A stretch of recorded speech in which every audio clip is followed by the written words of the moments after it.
সেবার হলো আখের চাষ। কুমির তো আগেই বলেছে এবার আর সে আগা না নিয়ে ছাড়বে না।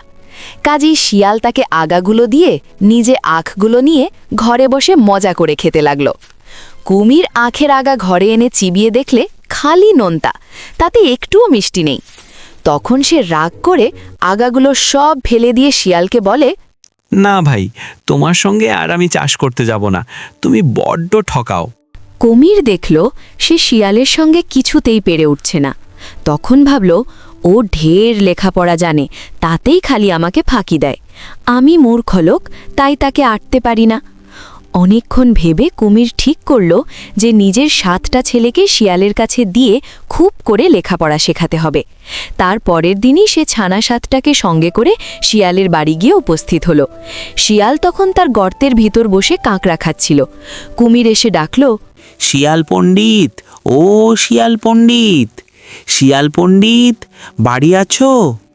শিয়াল বাইরে এসে বলে, কি ভাই, কি মনে করে? ভাই, এই আমার ছেলে 7টাকে তোমার কাছে এনেছি। মূর্খ হলে করে খেতে পারবে না। ভাই, তুমি যদি এদের একটু লেখাপড়া শিখিয়ে দাও। সে আর বলতে, আমি 7 দিনে 7 জনকে পড়িয়ে পণ্ডিত করে দেব। শুনে কুমির তো খুব খুশি হয়ে ছানা 7টাকে রেখে চলে গেল। তখন শিয়াল তাদের একটাকে আড়ালে নিয়ে বলে, পড়তো বাপু কানা, খানা খানা গানা ঘানা, কেমন লাগে কুমির ছানা? এই কথা বলে সেটার ঘাড় ভেঙে খেয়ে ফেলে। পরদিন যখন কুমির তার ছানা দেখতে এলো, তখন শিয়াল তাদের এক একটি করে গর্তে বাইরে এনে দেখাতে লাগল। 6টিকে 6 বার দেখালে, শেষেরটা দেখালে 2 বার। বোকা কুমির তা বুঝতে না পেরে ভাবলে 7টাই দেখানো হয়েছে। তখন সে চলে গেল। আর অমনি শিয়াল ছানাগুলোর একটাকে আড়ালে নিয়ে বলে, পড়তো বাপু কানা, খানা খানা গানা ঘানা, কেমন লাগে কুমির ছানা? এই কথা বলে সেটার ঘাড় ভেঙে খেয়ে ফেলল। পরদিন কুমির তো ছানা দেখতে এলো। শিয়াল এক একটি করে গর্তের বাইরে এনে 5 বার 5 বার দেখালো। শেষেরটিকে দেখালো 3 বার।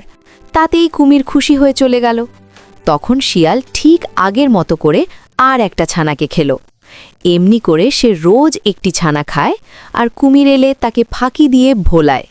শেষে যখন একটি ছানা বই আর রইল না, তখন সেই একটিকেই 7 বার দেখিয়ে সে কুমিরকে বোঝালো। তারপর কুমির চলে গেলে সেটিকেও খেয়ে ফেলল। তারপর আর একটিও রইল না।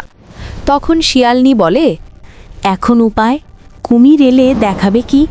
ছানা দেখতে না পেলে তো অমনি আমাদের ধরে খাবে। আমাদের পেলে তো ধরে খাবে। নদীর ওপারে বনটা খুব বড়, চল আমরা সেইখানে যাই, তাহলে কুমির আর আমাদের খুঁজে বার করতে পারবে না। এই বলে শিয়াল শিয়ালিনীকে নিয়ে তাদের পুরনো গর্ত ছেড়ে চলে গেল। এর খানিক বাদেই কুমির এসেছে। সে এসে শিয়াল পণ্ডিত, শিয়াল পণ্ডিত বলে কত ডাকল, কেউ তার কথার উত্তর দিল না। তখন সে গর্তের ভিতরবার খুঁজে দেখল, শিয়ালও নেই, শিয়ালিনীও নেই, খালি তার ছানাদের হাড়গুলো পড়ে আছে। তখন তার খুব রাগ হলো, আর সে চারদিকে ছুটোছুটি করে শিয়ালকে খুঁজতে লাগল।